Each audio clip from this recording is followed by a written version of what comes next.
వర్తమానం ఎక్స్ప్రెస్కి స్వాగతం. ఈరోజు ప్రధాన వార్తల సమీక్ష. షేక్ హసీనా మహమ్మద్ యాసిన్ను టెర్రరిస్టుగా ఆరోపించి త్వరలో తిరిగి వచ్చి ప్రతీకారం తీర్చుకుంటానని హెచ్చరించారు. పాక్ ఆరోపణలను భారత్ ఖండిస్తూ ఉగ్రవాదానికి తామే బాధితులమని తెలిపింది.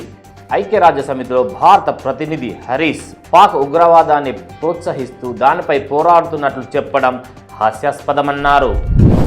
మమతా బెనర్జీ మహాకుంభ్ను మృత్యు కుంభ్గా ఆరోపిస్తూ భారతీయ జనతా పార్టీ మతాన్ని రాజకీయ ప్రయోజనాలకు ఉపయోగిస్తుందని విమర్శించారు.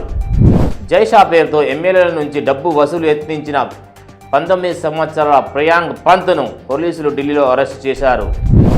మందకృష్ణ మాదిగ తెలిపినట్లు తమ వినతితోనే జస్టిస్ షమీం అఖ్తర్ కమిషన్ గడువు పొడిగించారని, నివేదిక అశాస్త్రీయంగా ఉందని అన్నారు. టెస్లా ఈవీ విక్రయాలను భారత్లో ఏప్రిల్లో ప్రారంభించేందుకు సిద్ధం కానుంది. ప్రారంభ ధర ₹21 లక్షలు ఉండనున్నది. హైదరాబాద్లో ఎస్బీఐలో తమ ఖాతాలో జమైన డబ్బులు ఇవ్వాలని డిమాండ్ చేస్తూ రైతులు అర్ధనగ్న ప్రదర్శన నిర్వహించారు. బ్యాంక్ హామీతో వారు ఆందోళన విరమించారు. ఆక్వా రైతులకు బ్యాంకు రుణాలు అందించింది. గ్రీన్ ఎనర్జీ ప్రోత్సహిస్తామని సీఎం చంద్రబాబు తెలిపారు.